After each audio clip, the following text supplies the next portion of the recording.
Have you ever felt like you're almost invisible to other people? Like you walk into a room, you speak, you exist, but somehow no one really notices you.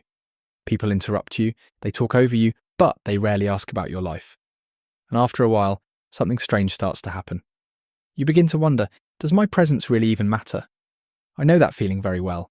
For most of my life, it felt like there was an invisible wall between me and the rest of the world. I tried everything to break through it.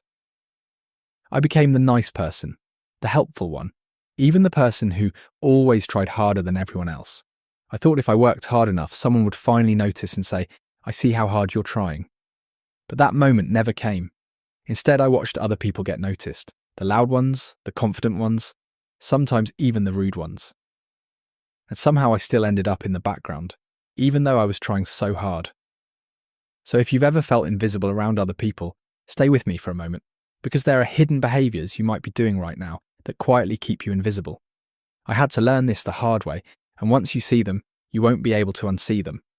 At first, here's what it hurts you so much to feel invisible. We are wired to be seen. As children, we learn about ourselves through the way other people respond to us. When a child speaks, shows emotions, or shares an idea, they look at the adults around them for a reaction.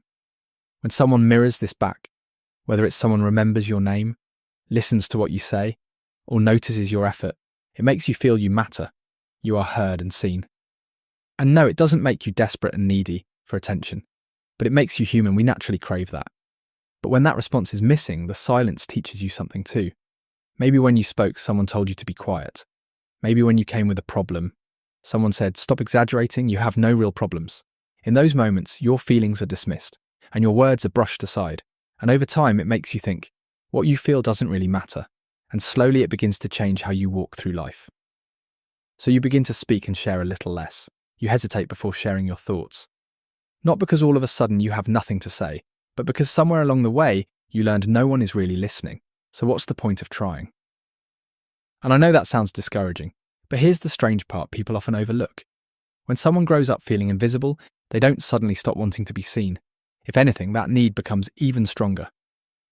I bet many of you who feel invisible start working incredibly hard to earn attention. That's why you become the helpful one, the one who never causes problems, the one who always listens. But I want to tell you one thing. Acting this way, you get very good at noticing others and very bad at noticing yourself. Let me explain. You become a world-class expert on everyone else's needs because deep down, you think it's a currency. You believe that if you notice your friend is stressed, or if you're the only one who remembers a friend's tiny problem, you'll earn points. You think that if you respond quickly enough, care deeply enough, and support everyone else, people will finally notice you. So you treat this as if it's your chance to shine. Because somewhere along the way, you started believing that attention is something you must buy with your effort. So you become that person who remembers their birthday to help them before they even ask, hoping maybe they'll finally see me. But here is the painful irony. The more you focus on everyone else, the less visible you actually become. Why? Because for people to truly see you, they need to see your preferences, your boundaries, and your needs. And no matter how painful it sounds, by becoming the person who needs nothing, you've accidentally trained the world to give you nothing. Because people respond to the signals you send. If you never ask for attention, never take space, and never show your needs, people slowly assume you don't have any. When the helping others doesn't work, you start mirroring. You stop trying to be good and just try to be them. So you watch how others behave and quietly adjust yourself to match. Their energy, humour, the way they speak or walk. I remember doing this as a kid. I would watch the popular kids like a scientist, trying to decode what made them get noticed. And then I would copy it. I'd mimic their laugh. I'd use their slang. I'd even walk like them. I wasn't trying to be fake. I was trying to be safe. But because somewhere inside I had learned that being myself was not safe enough to be seen, so instead I tried to blend in, like a chameleon changing colour just to survive. And this creates another painful problem. When you never feel safe enough to be yourself, you never actually discover who you are. You start borrowing identity scraps from everyone else. You steal a bit of their confidence, a bit of their style, a bit of their personality. And over time, you stop being an original person and slowly turn into a collection of copies. And here's the painful paradox. The more you copy others, the less visible you become. Why? Because copies don't stand out. Originals do. And when there are 10 copies of the same behaviour in a room, people notice the one person who is different, know the one who blends in. And then there's something I call searching for the corner. While other people naturally move toward the center of the room, you scan the edges. You begin looking for the wall, the safe spot, the corner. When you're used to shrinking, open space feels like a stage you never auditioned for, so you naturally pick the corner. It's your fortress. There is a heavy, quiet weight to this, because without even realizing it, you're always trying to deflect attention away from yourself. You are present, but still not visible. And the strangest part happens when someone finally does notice you. They might ask, why are you standing back there?